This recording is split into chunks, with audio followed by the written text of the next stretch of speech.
अस्सलाम वालेकुम नाज़रीन, प्रोग्राम न्यूज़ मेकर्स के साथ मैं हूं आपकी मेज़बान ज़रिया आरिफ। नाज़रीन, आज तब्दीली सरकार को इक़्तिदार में आए हुए और हुकूमत की कमान अमली मानों में संभाले हुए तकरीबन 2 साल का अरसा मुकम्मल हुआ और इन 2 सालों में हुकूमत को जिन चैलेंजेस का सामना करना पड़ा और जिन शोबों में हुकूमत ने बेहतरीन कारकर्दगी दिखाई, पीटीआई की हुकूमत की 5 रुकनी टीम ने आज तफसीलन इस हवाले से आवाम को आगाह किया।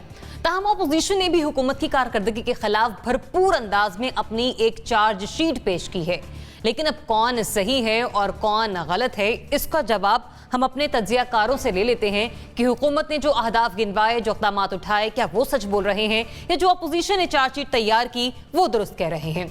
दूसरी तरफ जहां हुकूमत 2 साल मुकम्मल होने का जश्न मना रही है, वहीं पर हुकूमत की सख्त मुखालिफ पार्टी पाकिस्तान मुस्लिम लीग नून भी अब मैदान में खुलकर खेलने को तैयारियों पर है, जिस बात का अंदाजा साबिक वज़ीर आज़म नवाज शरीफ की मौलाना फजल रहमान साहब से होने वाले टेलीफोनिक राब्ते की सूरत में बाखूबी लगाया जा सकता है, क्योंकि ये इसलिए भी इंपॉर्टेंट है कि मौलाना से रब्ता करने वाली शख्सियत कोई दूसरे तीसरे दर्जे की नहीं, बल्कि वो शख्सियत खुद मुस्लिम लीग नून की सियासत का महवर और मरकज समझे जाते हैं। और आखिर में बात वज़ीर आला पंजाब सरदार उस्मान बुज़दार साहब की, जिन्होंने आज नैब को कहा है कि शराब लाइसेंस के मामले पर ना कोई गैर कानूनी काम किया है और ना ही कोई इस मामले में किरदार अदा किया है। क्या वो वाकई दुरुस्त कह रहे हैं? इस पर बात करने के लिए प्रोग्राम में हमारे साथ मौजूद होंगे सीनियर सहाफ़ी तज्जियाकार नासिर टोक्ताई साहब, NBC, बहुत शुक्रिया प्रोग्राम में अपना वक्त देने के लिए। तज्जियाकार और एंकर पर्सन बतूल राजपूत साहिबा भी प्रोग्राम में हमें ज्वाइन कर रही हैं। बतूल, थैंक्स फॉर जॉइनिंग अस। हमारे साथ मौजूद होंगे सहाफ़ी तज्जियाकार मुज़म्मिल सोहरवर्दी साहब भी। सोहरवर्दी साहब, बहुत शुक्रिया अपना वक्त देने के लिए। सीनियर तज्जियाकार लेफ्टिनेंट रिटायर्ड अमजद शुएब साहब अब से कुछ ही देर में हमारे साथ शामिल गुफ्तगू होंगे और हमें ज्वाइन करेंगी जुनैरा अज़हर साहिबा, भी तज्जियाकार हैं, आप भी हमारे साथ शामिल गुफ्तगू होंगी। गालिबन हमें ज्वाइन कर चुकी हैं Junaira, thanks for joining us. तो सबसे पहले बात करते हैं हुकूमत की उस 5 रुकनी टीम के हवाले से जिसने आज अवाम को अपनी कारकर्दगी के हवाले से आगाह किया, लेकिन अपोजिशन ने किस तरह से उस पर रद्द अमल दिया है, जरा ये आप एक के बाद एक करके इन सभी के बयान सुनिए, फिर हम सवाल की तरफ आते हैं। मुल्क के अंदर माशी बदहाली, कौमी तरक्की की तबाही, बेरोज़गारी, भूख और अफलास हर तरफ छाई हुई है और ये तमाम चीज़ों के जो अदाद शुमार हैं वो हुकूमती रिकॉर्ड और रिपोर्ट्स और इकोनॉमिक सर्वे का हिस्सा हैं। सुनामी बड़े पैमाने पे तबाही का नाम है। कर्जों का पूरा के पूरा बोझ जो महंगाई की शक्ल में है वो आपके, हमारे और हमारे बच्चों के ऊपर वो महंगाई का बोझ जो है या महंगाई का बम जो है वो गिरा हुआ है। तो मेरी जो तमाम ऑपोजिशन के हमारे दोस्त हैं उनके लिए बुरी खबर ये है कि कप्तान जो है ना वो क्रीज पे सेटल हो गए हैं अब, और अब लंबी और प्रोडक्टिव इनिंग्स खेलने के लिए तैयार है। जहाँ तक डिप्लोमेटिक आइसोलेशन की उनकी कोशिश थी हिंदुस्तान की, उन्हें नाकामी हुई, पाकिस्तान को कामयाबी हुई। जो कर्ज माजी की हुकूमतों ने लिए थे वो पिछले 2 साल में हमने 5000 अरब रुपए के माजी के लिए हुए कर्ज वापस किए। 2 साल से हम इनपुट्स के ऊपर जो टैक्सेस हैं इंडस्ट्रियल इनपुट्स के ऊपर, उनके ऊपर कस्टम्स ड्यूटीज़ को हम कम कर रहे हैं। उन्होंने आकर राइट और लेफ्ट की सियासत को साइड पे करके राइट एंड रॉन्ग की सियासत को शुरू किया। किसने क्या कुछ कहा ये हमने आपको उन्हीं की ज़बानी सुनवा दिया, लेकिन असद उमर साहब ने बड़ी इंटरेस्टिंग सी स्टेटमेंट दी आज कि ऑपोजिशन के लिए बुरी खबर है वो इसलिए कि कप्तान क्रीज पर लंबी इनिंग्स खेलने के लिए सेट हो गया है। नासिर भी टोक्ताई साहब, ये 2 साल जो हुकूमत के रहे कारकर्दगी के हवाले से आपके लिए तसल्ली बख्श हैं? बहसीत पाकिस्तानी आप समझते हैं कि जो वादे कहे गए थे, जो दावे किए गए थे, पूरा उतरी गवर्नमेंट उस पर? असद उमर को मैं बहुत पसंद करता हूँ, ये पता है आपको बात, मैं ओपन बात करता हूँ कि असद उमर मेरे लिए बहुत काबिल एहतराम है और उन्होंने आज 3 बातें ऐसी की हैं जो मुझे दिल को लगी बहुत ज़्यादा, और वो आप नहीं सुनाई हैं। उन्होंने कहा हम 3 शोबों में हमारे साथ बड़ा मसला हो गया ना, शायद नाकाम हो गए हम। एक एहतसाब का शोबा था, एक महंगाई कंट्रोल करने का शोबा था, और एक शोबा था हमारा इस तासुर को ख़त्म करने का कि हम मीडिया पर कब्ज़ा करना चाहते हैं। तो उन्होंने खुद ही इक़बाल जुर्म कर लिया। अब आगे मैं क्या कहूँ, 2-2.5 साल जिस तरह गुज़रे, पहली बात तो मैं कहूँ कि इस हुकूमत से बेतहाशा लोगों को तवक्कुआत थी, सही या गलत।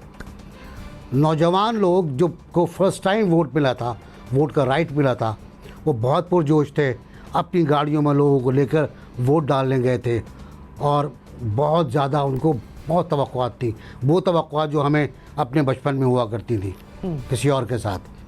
तो लेकिन मैंने उनसे कहा था वो खबरदार, होशियार, मायूस ना होना, कुछ ना कुछ हो जाएगा।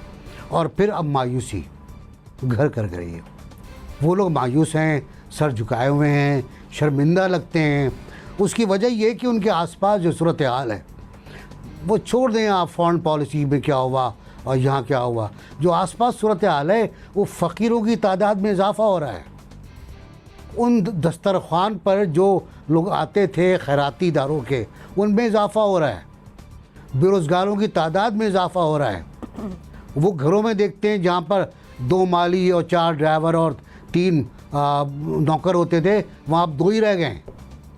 तो ये तूफ़ान है। देखें, अगर आप टेक्निकल बात करेंगी तो वो ये है कि स्टॉक एक्सचेंज देख लें आप, कहाँ से उन्होंने स्टॉक लिया था और कहाँ ख़त्म, आज कहाँ पर है। यानी आज भी देखें कितना फ्रिजाइल स्टॉक है कि DGIC और IPPs, इन दो की मुबहम खबरें जो आई हैं, उसके बाद स्टॉक फिर नेगेटिव पर चला गया। इनको 55 पे मिला था, 28 तक ले गए गिरा के ये, और अब बमुश्किल ये 44 पर लेकर आए। रुपए की कीमत को आप देख लीजिए, गंदम, चीनी, आटा, इनकी कीमतों को देख लीजिए। घरों से पूछ लीजिए, मुजम्मिल से पूछ लीजिए आटा कितना है, क्या किलो आटा मिलेगा, मुजम्मिल पूछ के आएंगे यकीनन। तो ये जो सूरत हाल है। फिर आप ही कहते हो गंदम नहीं है, सिंध से हज़ारों टन गंदम रहीम यार खान पहुँची है स्मगल होकर, जो वहाँ महंगे दाम फ़रोख्त की जा रही है। 500 टन चीनी पंजाब और सिंध बॉर्डर पर पकड़ी गई है। वो 500 टन ख़ास नहीं होती है, लेकिन हज़ारों टन गंदम गई है जो आगे स्मगल हो रही है। मैं चीखता रहता हूँ इस बारे में कि स्मगलिंग हो रही है, स्मगलिंग हो रही है।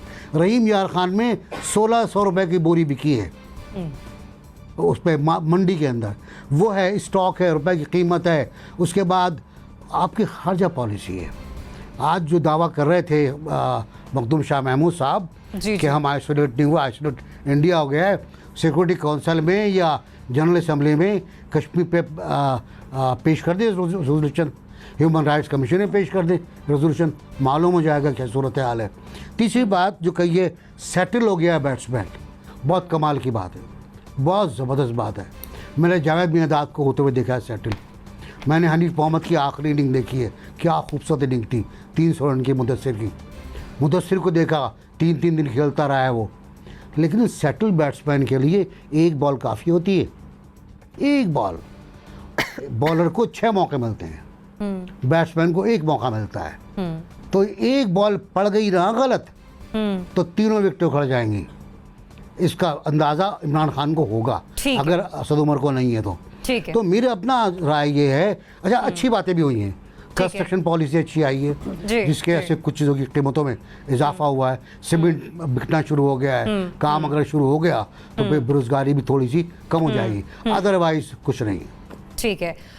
मुजम्मिल साहब, आपकी तरफ आऊंगी, जरा आटे का रेट भी बता दीजिएगा जैसे कि एनबीसी ने फरमाया अभी, और दूसरा मुझे ये भी कि जो मंशूर था पाकिस्तान तहरीक इंसाफ को, उसमें सर फहरिस्त 1 करोड़ नौकरियां शामिल थीं, 50 लाख घर थे, ब्यूरोक्रेसी में इस्लाहात थी, पुलिस रिफॉर्म्स थी, करप्शन का खात्मा था, लूटी हुई रकम वापस आने, इसके अलावा भी दर्जनों से जायद थे। हुए पूरे 2 सालों में? वो संडे को एनबीसी ने मुझे फ़ोन किया था कि आटे का रेट क्या है लाहौर में, तो मैंने अपनी बेगम से पूछ के इन्हें बताया था कि 10 किलो का आटा जो है वो 800 रुपये से ज़ायद पे मेरी बेगम ख़रीद के लाई हैं। तो ये शायद पूरे मुल्क से आटे के रेट इकट्ठे कर रहे थे संडे को, तो इन्होंने मुझे भी कॉल की थी।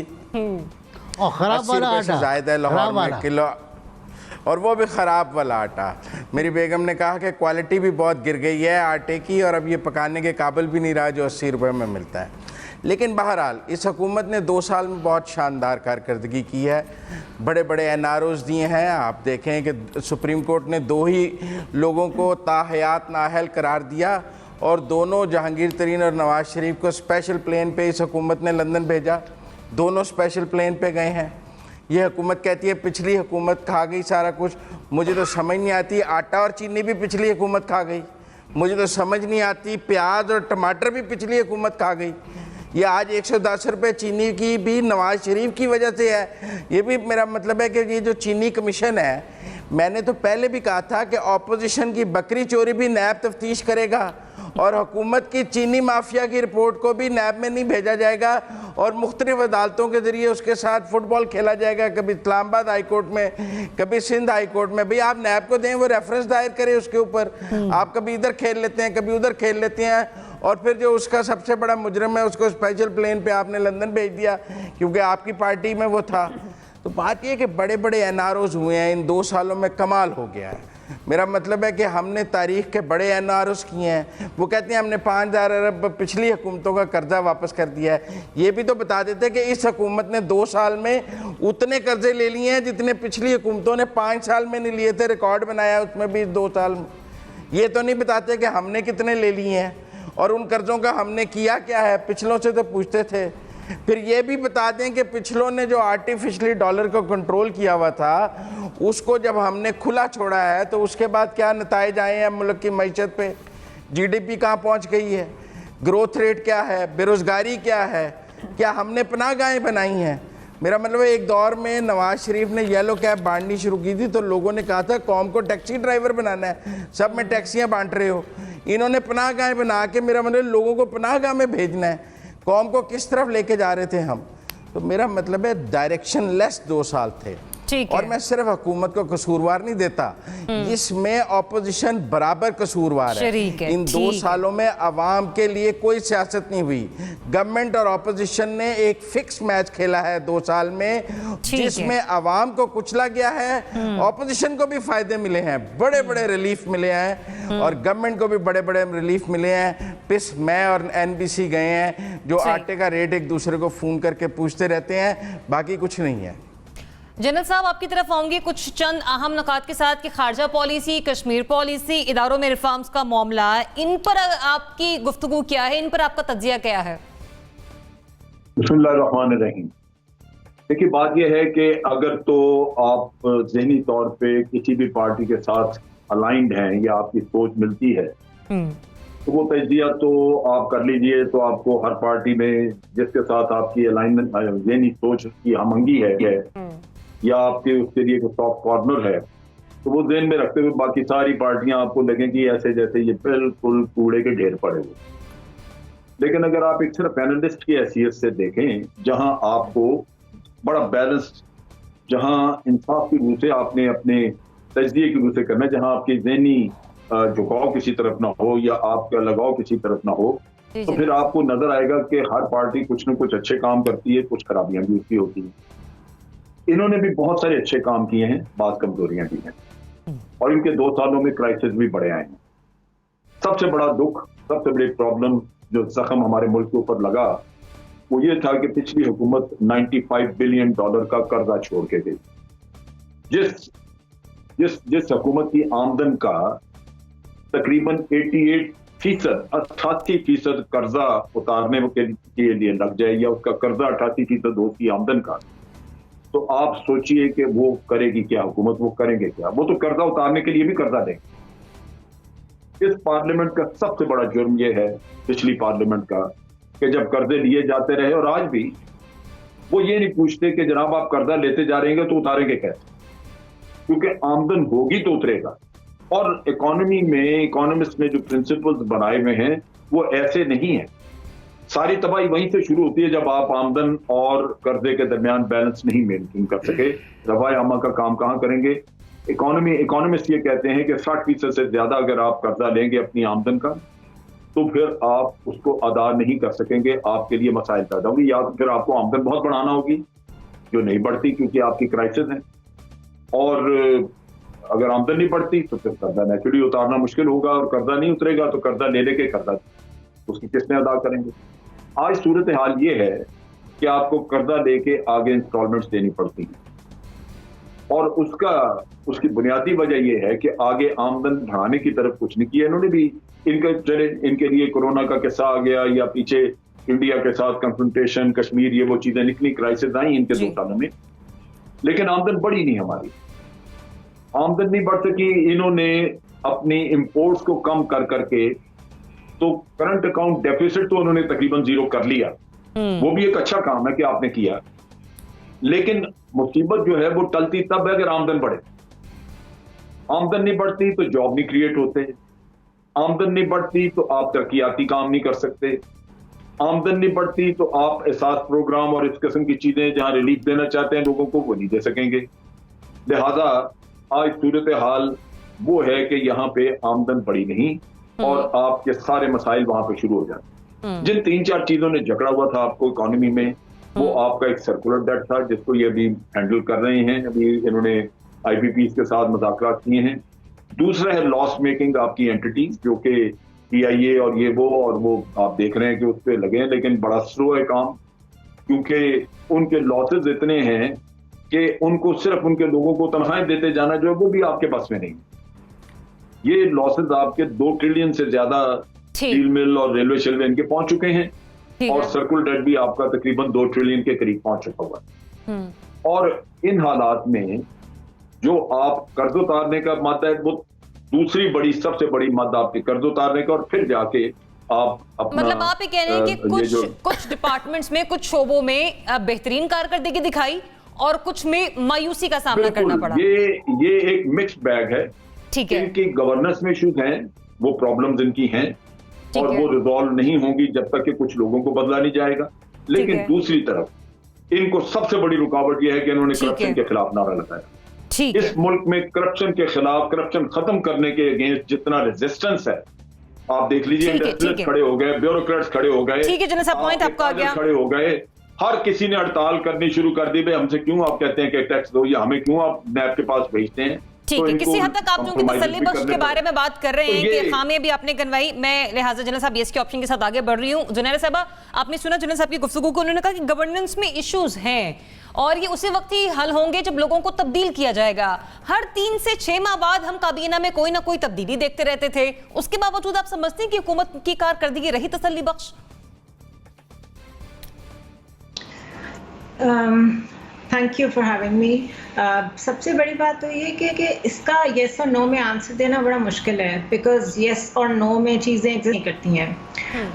बहुत सारे ग्रे जोन्स हैं। जो स्टेट रनिंग है, स्टेट क्राफ्ट है, उसके इतने स्पेक्ट्रम्स होते हैं कि हर एक की अपनी अहमियत होती है और हर एक को डिफरेंट फ्रीक्वेंसी पे मेजर किया जाता है। तो जितना टाइम मेरे पास है उसमें मैं जितना जस्टिफाई कर सकूंगी इस क्वेश्चन को, आई ट्राई दैट। सबसे बड़ा फैक्टर मेरे ख्याल में ये है कि पाकिस्तान में दिस इज फर्स्ट टाइम कि एक थर्ड पार्टी एंटर हुई है।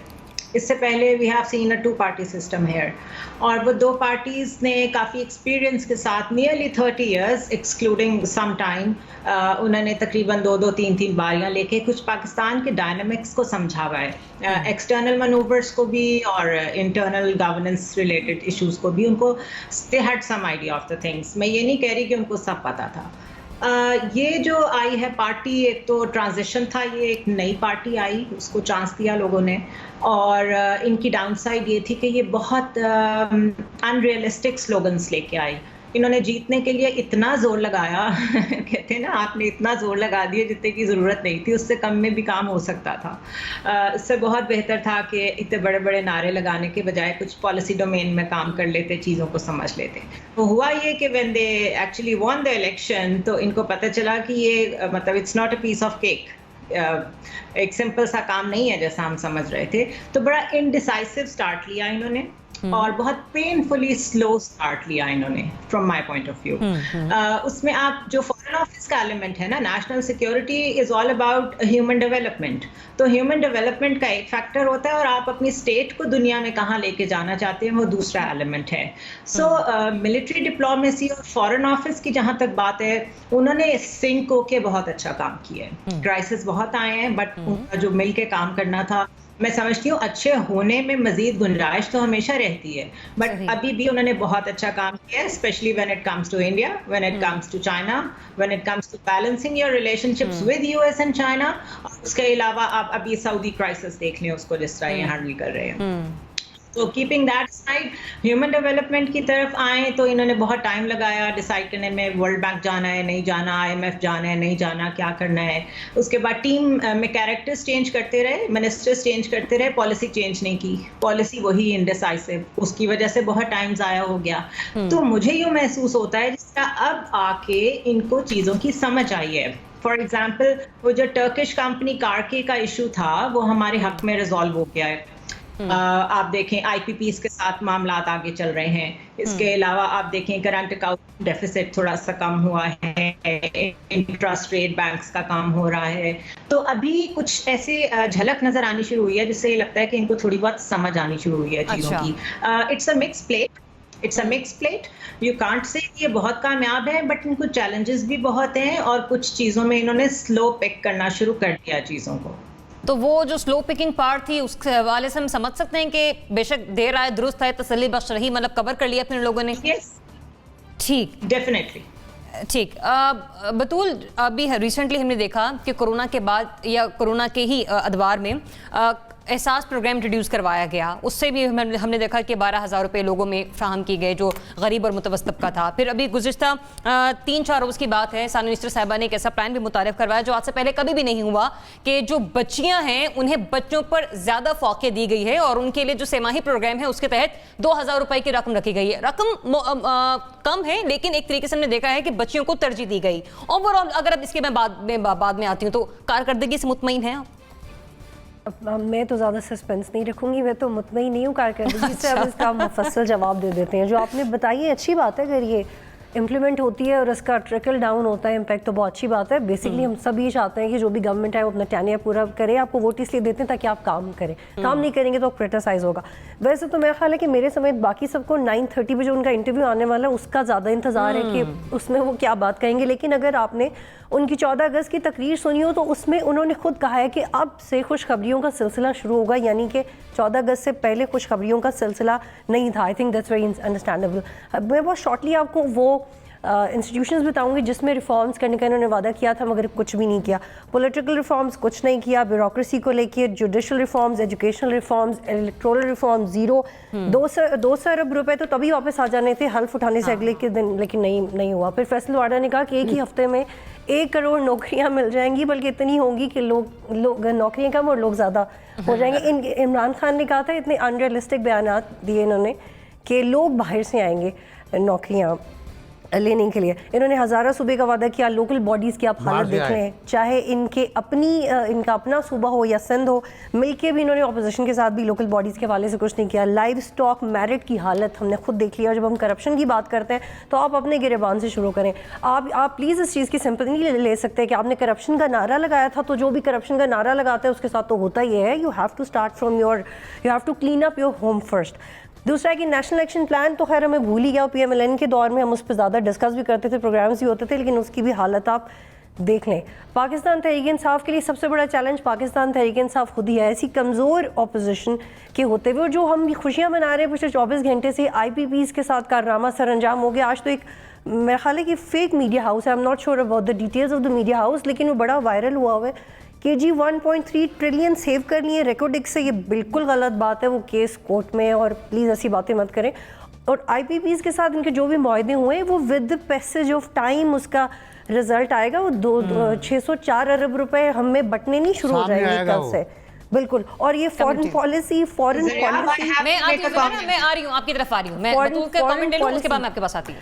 फॉरेन पॉलिसी को लेके तो माज़रत के साथ शुरू दिन से ही डिप्लोमेटिक ब्लंडर्स हुए हैं, जो इमरान खान की अपनी सोच और उनकी अपनी एक तरजीहात थी। लेकिन अगर हम नेशनल सिक्योरिटी के पर्टिकुलर इदारों के साथ मिलकर काम करते तो शायद इतने ब्लंडर्स ना होते। मेरे पास सिर्फ एक आर्ग्यूमेंट है, मुझे लगता है वो काफ़ी है ये याद दिलाने के लिए कि हम भूल जाते हैं कि हमारे इंतखाबी नारे क्या होते हैं। वो ये कि जब 370 का आर्टिकल मनसूख किया भारत ने तो कश्मीरी आपकी तरफ देख रहे थे, आप यूनाइटेड नेशन की तरफ देख रहे थे। तो मुझे ज़ुनैरा की ये बात मैं चाहती हूँ उसको मज़ीद एक्सप्लेन करें कि किस तरह से वो ये कह सकती हैं कि भारत के लिहाज से पाकिस्तान ने जो अपनी पॉलिसीज़ को दिखाया है वो बड़ा तसल्ली बख्श है। मुझे तो लगता है कि हमने कुछ मिस कर दिया, इस पे ज़्यादा काम करने। There is something missing। Zunaira ज़रा उससे फिल कीजिए, कहाँ पे हम मिसिंग है, कहाँ पे लैग कर रहे हैं, आप अपना कमेंट ऐड करना चाह रही हैं?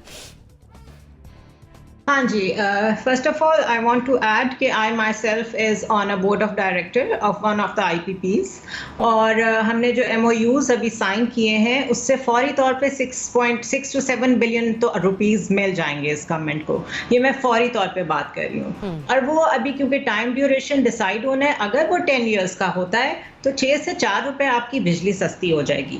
एक तो आप डैम्स भी बना रहे हैं, वो भी जहन में रखें, और IPP से आने वाली बिजली भी सस्ती होगी। और उसको अगर आप समझते हैं it's not an industrial development, it's not a step towards that, then I leave it with you.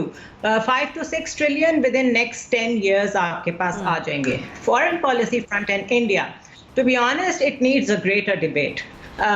हमने जिस तरीके से पाकिस्तान ने अपना कम बैक किया है into the international arena with the 4 years absence of foreign policy and a foreign minister, मेरे ख्याल है पहले तो उस पर बात होनी चाहिए। उस गैप को फिल करते हुए, अफगानिस्तान क्राइसिस में रोल प्ले करते हुए इंडिया को हैंडल करना was not a ball game. तो किस तरह किया है, अभी मामले कहाँ पे हैं, आपने किस तरह चाइना और मिलिट्री डिप्लोमेसी को मिला के साउथ एशिया के ज्योग्राफी में जियो स्ट्रेटेजिक चेंजेस इंट्रोड्यूस कराए हैं, that also needs debate. So I am ready for it. आपके पास जब टाइम होगा, बिकॉज आपका फॉर्मेट ऐसा है, I can talk loads about it. Thanks for corporation. IPPs की मद में 6.6 बिलियन रुपीस के बारे में बात की है जुनैरा ने, और ये फौरी तौर पर मिलेंगे ये भी बताया। It's a huge amount. उम्मीद करते हैं कि हुकूमत तक इस रकम के असरात भी पहुंचेंगे। लेकिन मैं सवाल की तरफ आऊंगी, खान साहब और आपकी kabina, नासिब चौथाई साहब, बतूल राजपूत साहिबा और मुजम्मिल सुहरवर्दी साहब, आपकी 2 साल कारकर्दगी से हमें किसी तौर पर भी मुतमईन नजर नहीं है। आगे बढ़ते हैं, जिस तरफ हम ये देख रहे हैं हुकूमत जो है अपनी 2 साल कारकर्दगी का जश्न मना रही है, वहीं पर साबिक वज़ीर-ए-आज़म नवाज शरीफ और JUI फे के सरबराह मौलाना फजल रहमान साहब के दरमियान एक टेलीफोनिक राब्ता हुआ और उसमें नवाज शरीफ साहब ने मौलाना को भरपूर अपोजिशन का किरदार अदा करने की यकीन दहानी भी करवाई है। उन्होंने ये भी कहा कि अब मुश्तरका हिकमत अमली मिलकर तय की जाएगी, जिस पर आइंदा कोई शिकायत नहीं होगी, जैसे कि मासी के धरने में मौलाना साहब को नून लीग से शिकायत रही। नासिब चुगताई साहब, साबिक वज़ीर-ए-आज़म जनाब नवाज शरीफ साहब कोई दूसरे या तीसरे दर्जे की शख्सियत नहीं है पाकिस्तान मुस्लिम लीग नून में। मुस्लिम लीग नून की सियासत का जो मरकज़ व महवर है वो समझे जाते हैं। इस बार अब चूंकि उन्होंने राब्ता किया है और कहा है कि आइंदा शिकायत का मौका नहीं मिलेगा, हम कह सकते हैं कि अब नवाज शरीफ हुकूमत के खिलाफ जारहाना हिकमत अमली अपनाने जा रहे हैं। ज़रिया, एक तो मसला ये है कि आप मेरे गोल्डन वर्ड्स याद नहीं रखते। मैंने कहा था कि मौलाना वापस आएंगे। जब हम बात कर रहे थे तो मैंने ये कहा था मौलाना वापस आएंगे। मौलाना वापस आ गए। मौलाना ने फ़ोन किया, शिकायत की, नवाज शरीफ ने फ़ोन किया, उनकी शिकायतों का अंबार लगा दिया, उन्होंने डांट दिया कि आइंदा नहीं होगा, बिल्कुल ये नाकाबिल माफ़ी है, बिल्कुल नहीं होना चाहिए। तो इस बात को इस तनाजुर में लें आप, मौलाना इस्तेमाल करते हैं लफ्ज़ तनाजुर, इस तनाजुर में लें आप कि मौलाना इस वक्त डिस्पैरेट हैं। वो चाहते ये हैं किसी भी कीमत पर एक APC हो जाए, या मैंने कल आपसे कहा था कि MPC हो जाए, मल्टी पॉलिटिकल पार्टी कॉन्फ्रेंस हो जाए, जो कि नवाज शरीफ ने सजेस्ट किया है। और मैंने ये भी बताया था कि मुहर्रम के बाद वो ऑल आउट अटैक पे जाना चाहेंगे। तो वो बातें हो रही हैं, राब्ते हो रहे हैं।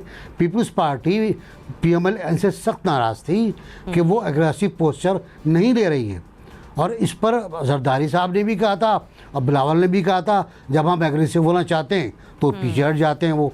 तो ज़ाहिर है शहबाज शरीफ टारगेट थे। ये फ़ोन भी शहबाज शरीफ की जो पॉलिसियाँ हैं ज़ाहिर है उनके ख़िलाफ़ था। जब ये कहा गया कि ऐसी गलतियाँ आइंदा नहीं होंगी, नहीं होना चाहिए, तो वो गलतियाँ क्या थी? वो गलतियाँ मौलाना ने बताई नवाज शरीफ साहब को कि हमसे रब्ता नहीं किया गया, पार्लियामेंट में हमसे पूछे बगैर बिल की हिमायत कर दी गई, इस तरह की गलतियाँ मौलाना करते हैं। दोनों की तरफ से जारहाना और प्लानिंग और स्ट्रेटेजी हम देखेंगे आइंदा आने वाले दिनों में। वो कहते हैं 90 सेकंड में मुझे आंसर कीजिएगा ताकि मैं तीसरा सेगमेंट भी शामिल कर चुकूं, क्योंकि इंटरेस्टिंग टॉपिक है, उस पर भी बात करना चाहती हूँ। जनरल साहब जी देखिए, बात यह है कि मौलाना की ख्वाहिश तो यही कुछ थी कि वो बड़ी एक गर्मा गर्म किस्म की कैंपेन चलाएं जिसका नतीजा भी निकले कि हुकूमत किसी तरह गिर जाए। और नवाज शरीफ साहब भी जाने से पहले आपको याद है वोट को इज्जत दो और इस तरह के बहुत सारे उन्होंने कन्फ्रंटेशनल सियासत की और काफी उन्होंने आप कह लीजिए कि एक गर्मा गर्म तकरीरें भी की, बड़ी धुआंधार किस्म की। तो उनकी तो सियासत वही है, कन्फ्रंटेशनल और रेजिस्टेंस पेश करना। लेकिन बहुत बड़ा जो फर्क है वो ये है कि वो खुद अब है नहीं। आप बड़े आराम से जाके दूसरी दुनिया में बैठ के और अपने लिए एक जन्नत बना के बैठ के वहां से दुनिया दूसरों को कहें कि आप जाके आप सड़कों पे धक्के खाएं, तो ये बड़ा कम होता है। यही वो चीज है जिसकी वजह से इस पार्टी के अंदर डिवीजन कि लोग इसको दो तरह से देखते हैं। और आज बहुत सारे लोग हैं जो पार्टी में ये भी इतराज करते हैं कि जी मियां साहब क्यों नहीं वापस आ रहे। उनको अब तक हमें किस्म के उनको ताने सुनने पड़ते हैं दूसरों से। कभी उनके प्लेटलेट का कोई जिक्र आ जाता है, कभी कोई कहता है जनाब इलाज, तो कभी एक दिन के लिए भी हॉस्पिटल नहीं गए। तो इस तरह की चीजें जब पार्टी में भी लोगों को सुननी पड़ती हैं तो वो बात डिल्यूट हो जाती है। तो ख्वाहिश तो जरूर है कि एक बहुत हंगामा खेज किस्म का कोई किया जाए सियासी मार्का, लेकिन उसकी तवक्को बहुत कम है। जहां तक मौलाना का ताल्लुक है वो धरने शरने का किस्सा आजमा चुके, मेरा नहीं ख्याल कि अब दूसरा धरना करने ठीक है। आप कहने के असल पार्टी इस वक्त शुरू होगी जब नवाज शरीफ साहब खुद आके किसी न किसी तहरीक तो नवाज शरीफ साहब खुद अगर आते हैं तो फिर थोड़ा बहुत उसका हो सकता है, वरना नहीं, वहां बाहर बैठे बड़ा मुश्किल। ठीक है जुनेरा। वेल पॉलिटिशियंस अगर पॉलिटिक्स नहीं करेंगे तो और क्या करेंगे? मतलब मैं और आप अगर इस वक्त बैठ के पॉलिटिक्स पे बात कर रहे हैं, हमारा काम ही यही है, तो हम भी यही करेंगे। So they are doing their jobs. और मौलाना की जहाँ तक बात है, एनबीसी कह रहे हैं कि उन्होंने कहा था कि उनके गोल्डन वर्ड्स हैं कि मौलाना आएंगे, तो मैं उसमें ऐड कर देती हूँ कि मौलाना आते जाते रहेंगे। दैट इज़ बिकॉज आपको याद होगा पहले जब मौलाना ने धरना दिया था तो बड़ी कोई सीक्रेटिव डिस्कशंस हुई थी परवेज़ इलाही वगैरह के साथ, क्यू लीग के साथ उनकी, और पता नहीं उन्हें कौन कौन सी अश्योरेंसेस कराई गई थी जिसका अभी तक हमने कोई ब्लूप्रिंट नहीं देखा। तो either that was a pack of lie या फिर वो पता नहीं क्या था, होक्स था।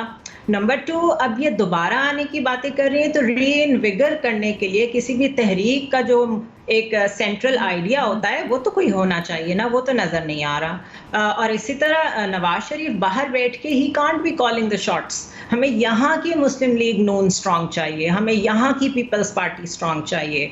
तो इसलिए क्योंकि मेन एक्टर्स एक्टिव नहीं हैं हर पॉलिटिकल पार्टी में कोर में, तो उस वजह से I don't see any major change coming या इन लोगों की कोई सियासत बड़ी कामयाब होगी। मुझे तो लगता है ये ऐसे ही चलता रहेगा। It's a political statement, nothing else.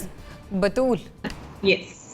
अगर आपने मौलाना फजल रहमान का एक इंटरव्यू देखा हो तो उसमें उन्होंने ये बात मानी, बड़े मुस्कुराते हुए उन्होंने कहा कि जी मेरी चीफ ऑफ आर्मी स्टाफ से मुलाकात हुई है, और सिर्फ PMLQ के लोगों से नहीं हुई थी बल्कि उनसे भी हुई थी, चीफ ऑफ आर्मी स्टाफ से। तो वो हमने यकीन दहानी करवाई गई कि आप उसको साइड पे कर दें।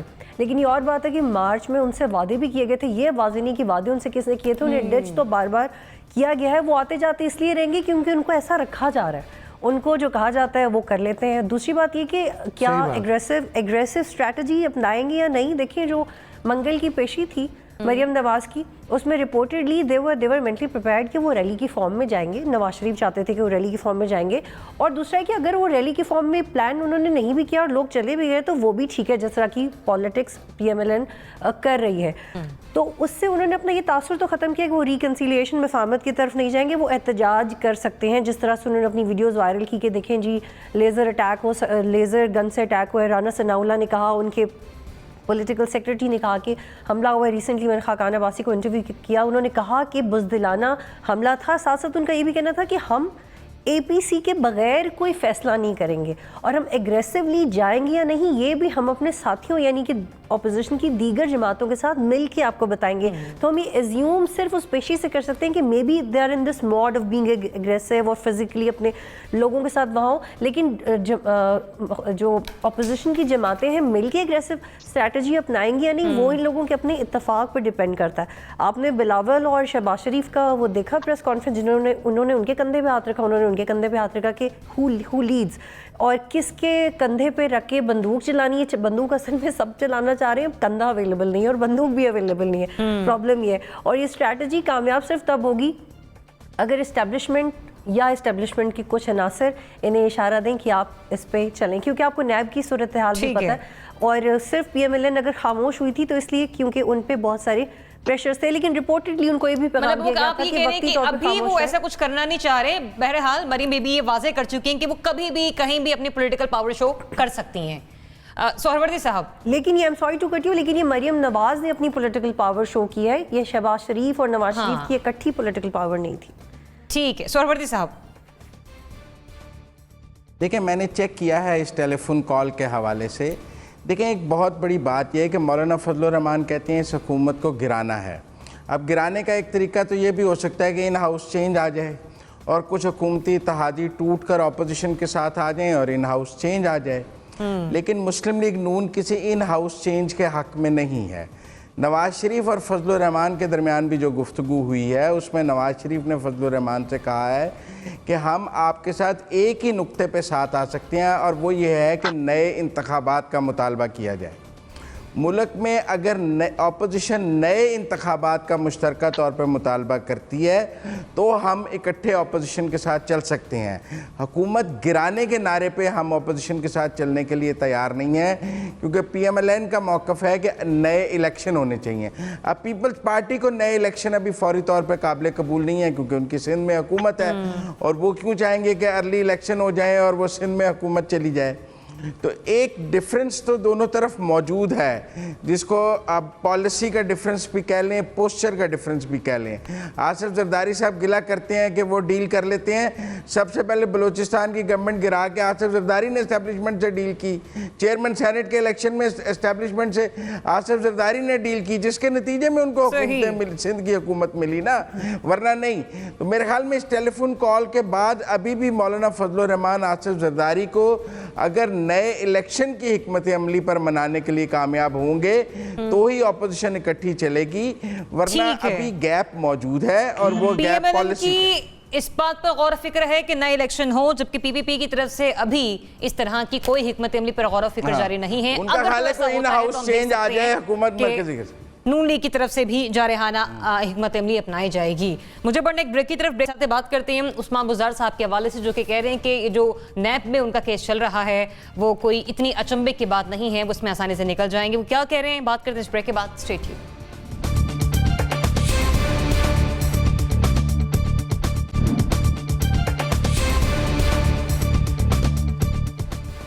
Welcome back. नाज़रीन, शराब लाइसेंस के जुरा के मामले पर वज़ीर आला पंजाब उस्मान बुज़दार साहब ने नैब को अपना जवाब जमा करवा दिया है और उसमें मौक़िफ़ अपनाया है कि इस मामले पर ना कोई गैर कानूनी काम किया और ना ही कोई किरदार अदा किया है। एक और पॉइंट मैं यहाँ पर ऐड कर दूँ, वजाहत में ये भी कहा कि शराब का लाइसेंस देने का इख्तियार DG एक्साइज के पास है। मुज़म्मिल सोहरवर्दी साहब फरमाएगा, इस मामले पर वज़ीर आला पंजाब आपको कसूरवार नजर आ रहे हैं या वो बेकसूर हैं?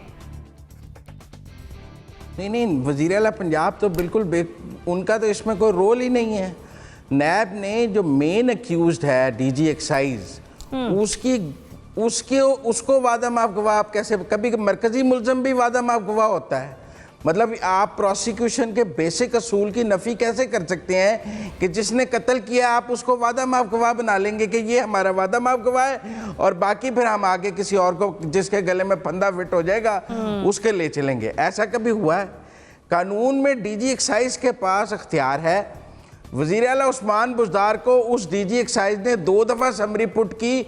दोनों दफ़ा मैंने उस दिन प्रोग्राम में बताया कि वज़ीर आला उस्मान बुज़दार ने कहा है, उनको शट अप कॉल दी और कहा कि मुझे क्यों पूछ रहे हो, मेरा इससे क्या लेना देना है। ये दूसरी दफ़ा उसने लिखा बड़ा सेंसिटिव मैटर है इसलिए मैं आपके नोटिस में लाना चाहता हूँ। उन्होंने कहा क्या सेंसिटिविटी है, पहला लाइसेंस है, जैसे पिछले 9 जारी हुए हैं ये भी उसी की तरह होगा। मेरा कोई पहला लाइसेंस थोड़ी जारी हुआ है जो बहुत हुआ है। पंजाब में इससे पहले 9 लाइसेंस जारी हो चुके हैं। हर 4 स्टार 5 स्टार होटल को लाइसेंस जारी होता है। रूटीन की बात थी।